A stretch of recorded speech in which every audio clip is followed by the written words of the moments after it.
Hello friends, welcome to home food zone. இன்றைக்கி இந்த வீடியோவில் நல்ல டிஃப்ரெண்ட்டான ஒரு சைட் டிஷ், சப்பாத்தியோடையும் பூரியோடையும் தோசையோடையும் நல்ல காம்பினேஷனாக இருக்கும். இது எப்படி சேர்ந்து பார்க்கலாம். செய்கிறதுக்கு நான் இன்றைக்கி 200 கிராம் அளவுக்கு முட்டைக்கோஸ் எடுத்திருக்கேன்.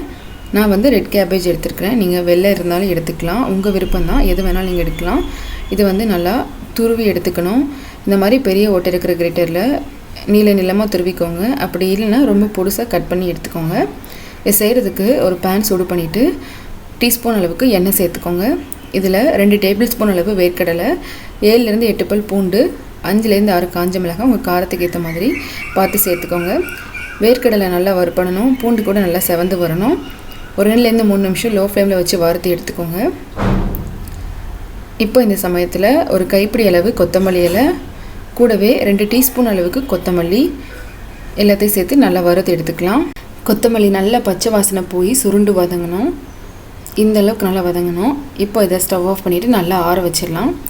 இப்போது இன்னொரு பேன் சூடு பண்ணிவிட்டு இதில் 2 டேபிள் ஸ்பூன் அளவுக்கு எண்ணெய் சேர்த்துக்கோங்க.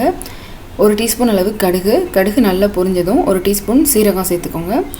ஒரு தடவை நல்லா கலந்துட்டு இது கூட ஒரு மீடியம் சைஸ் வெங்காயம் பொடிசா நறுக்குனது, கொஞ்சமாக கருவேப்பிலை சேர்த்துக்கோங்க. 2 பச்சை மிளகாய் சேர்த்துட்டு நல்லா கலந்து விட்டுக்கோங்க. வெங்காயம் நல்லா வதங்கி கண்ணாடி மாதிரி ஆகணும். இந்த அளவுக்கு நல்லா வதங்கணும். இப்போ இது கூட 2 மீடியம் சைஸ் தக்காளி கட் பண்ணி சேர்த்துக்கோங்க. கூடவே நம்ம கட் பண்ணி எடுத்து வச்சுருக்கிற முட்டைக்கோசையும் சேர்த்துக்கலாம். ஒரு 2லேருந்து 3 நிமிஷம் நல்லா ஹை ஃப்ளேமில் வச்சு வறுத்து எடுத்துக்கோங்க. இப்போ பார்த்தீங்கன்னா தெரியும், ஓரளவு நல்லா வதங்கியிருக்கு. இந்த சமயத்தில் 1 டீஸ்பூன் உப்பு, 1/4 டீஸ்பூன் மஞ்சள் தூள் சேர்த்துட்டு நல்லா கலந்து விட்டுக்கலாம். இதை மூடி வச்சு ஒரு 3லேருந்து 4 நிமிஷம் வரைக்கும் அப்படியே விட்டிங்கன்னா நல்லா வெந்து வந்துடும். இந்த சமயத்தில் நம்ம ஏற்கனவே வறுத்து எடுத்து வச்ச வேர்க்கடலை மசாலா பொருட்களெல்லாம் ஒரு மிக்ஸி ஜாரில் போட்டு நல்லா மையாக அரைச்சி எடுத்துகிட்டு வந்துடுங்க. இப்போ பார்த்தீங்கன்னா முட்டைக்கோஸ் நல்லா வதங்கியிருக்கு. இந்த சமயத்தில் நம்ம அரைச்சி எடுத்துகிட்டு வந்த பேஸ்ட்டை இது கூட சேர்த்துக்கலாம். இதில் ஒரு கப் அளவுக்கு தண்ணி சேர்த்துக்கோங்க. நல்லா கலந்து விட்டுக்கோங்க. நல்லா கலந்துட்டு உப்பு சரியாக இருக்கான்னு பார்த்துக்கோங்க. தேவைப்பட்டதுன்னா இந்த ஸ்டேஜில் சேர்த்துக்கலாம். ஓரளவு நல்லா கொதிக்க ஆரம்பிச்சிருச்சு. இந்த சமயத்தில் இதை மூடி வச்சு ஒரு 2லேருந்து 3 நிமிஷம் வரைக்கும் கொதிக்க விட்டிங்கன்னா போதும். குழம்பு நல்லா கெட்டியாகி வந்திருக்கு. கடைசியாக கொஞ்சம் கொத்தமல்லி இலை சேர்த்துட்டு நம்ம இதை இறக்கிடலாம். சப்பாத்தியோட சேர்ந்து சாப்பிட்றதுக்கு ரொம்பவே அருமையாக இருக்கும். வழக்கமாக நம்ம செய்கிற குருமாலாவோட நல்ல டிஃப்ரெண்ட்டாகவும் இருக்கும்.